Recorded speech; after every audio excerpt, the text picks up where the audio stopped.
Okay po, araw ng Lunes, May 25, 2026, alas 5 ng hapon. Nandito tayo sa labas po ng Senate.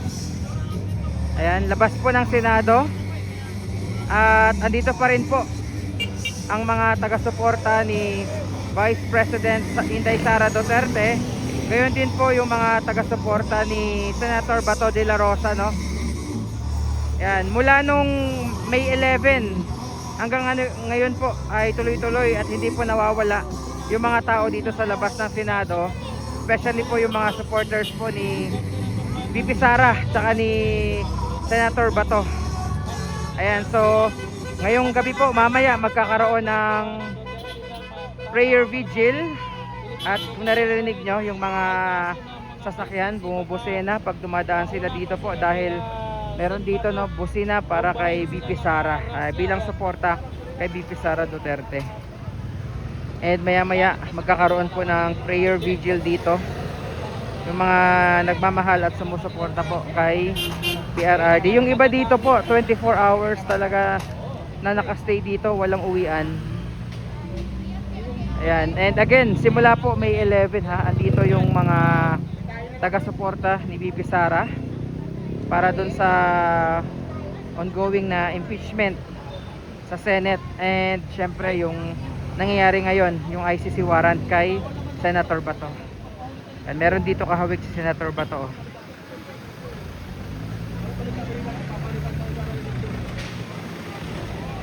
Nandito rin yung ating mga kapulisan po na patuloy na nagbabantay para sa seguridad at safety ng mga nagtitipon-tipon dito sa labas po ng Senado. Ayan pala yung gates ng Senate po. Ayan.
Ayan, formation na ulit yung ating mga kapulisan dito.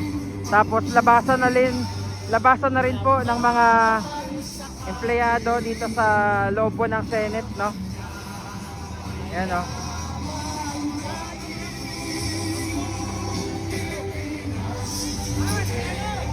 Baka mga 7 PM pa ito mag-start yung prayer vigil dito sa labas ng Senate.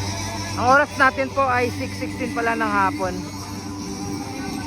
And again, ito yung mga supporters po. Mamaya baka may mga magdadatingan pa po dahil labasan pa lang ng pasok.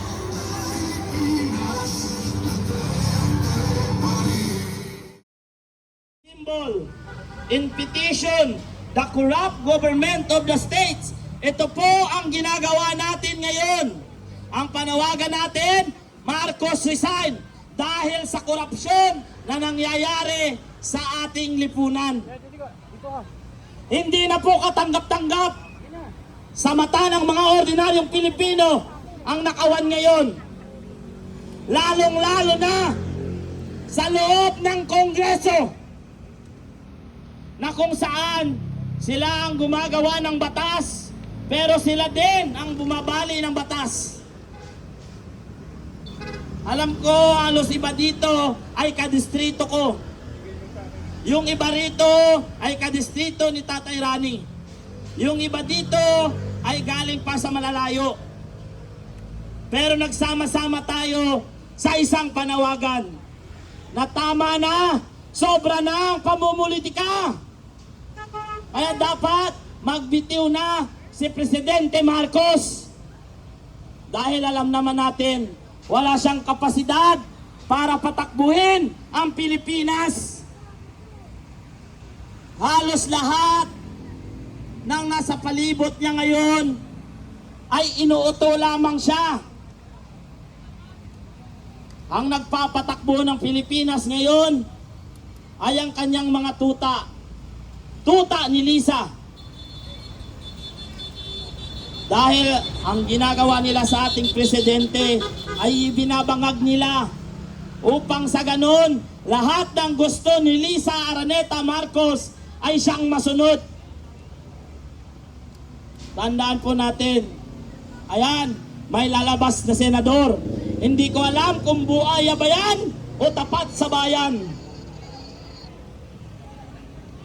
Pero tayo, wag pong hantayin ng mga buhayang politiko na darating ang kanilang mga araw. Pag natapos ang kanilang termino, buhay pa sila, sinusumpa na sila ng kanilang mga kadistrito ng kapwa Pilipino. Kaya tayo po sa lahat ng nasa bahay, ano pang hinahantay natin? Panahon na para magkaisa tayo, tapusin ang laban. Magkaisa tayo, wakasan ang korupsyon.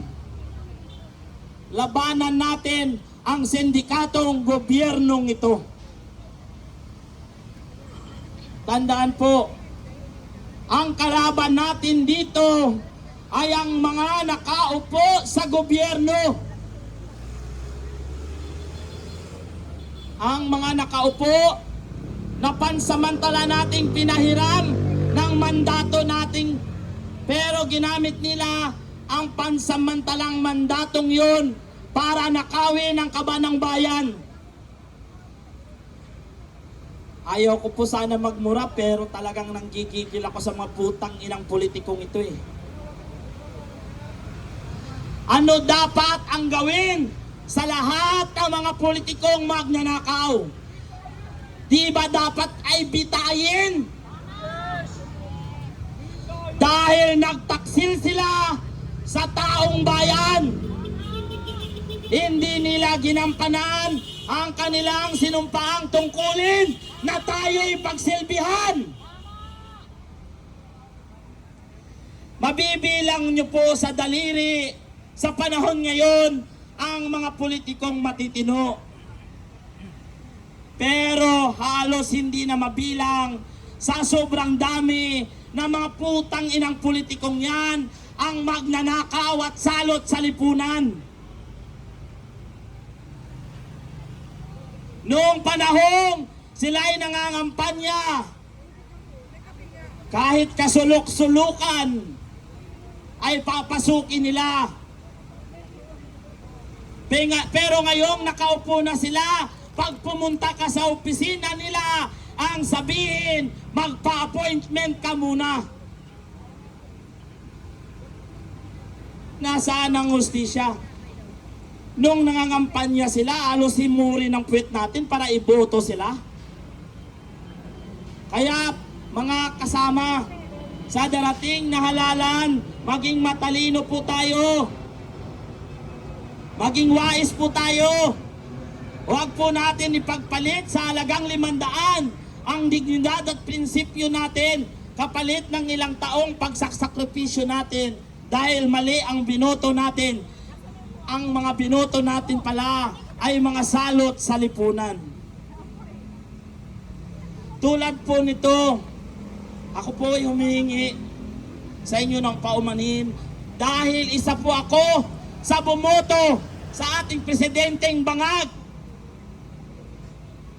Dahil akala natin panahon na para linisin ng mga Marcos ang kanilang mga pangalan.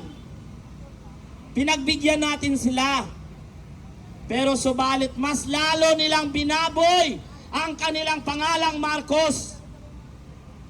Mas lalo nilang pinatutuhanan ang nasa Guinness World Book of Record na ang pamilyang Marcos ay magnanakaw.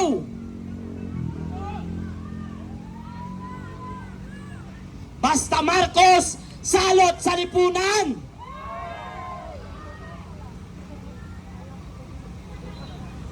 Basta pamilyang Marcos ay pahirap sa taong bayan. Ito pong ginagawa nilang mga kaso ngayon, ito po ay pamumulitika lamang. Itong impeachment na ito ay pamumulitika lamang. Dahil hindi naging sunod-sunuran si Inday Sara sa kagustuhan ni Lisa Marcos na ang gusto, ang budget ng pati ng OBP, pati ng Department of Education ay gusto ni Lisa ay hati pa sila. Ganyan kakapalang mukha ni Lisa Marcos. Ganyan kakapal ang mukha ng isang penguin. Ganyan kakapal ang mukha ng isang palaka. Wala nang ginawa kundi magkukak ng magkukak sa kaban ng bayan.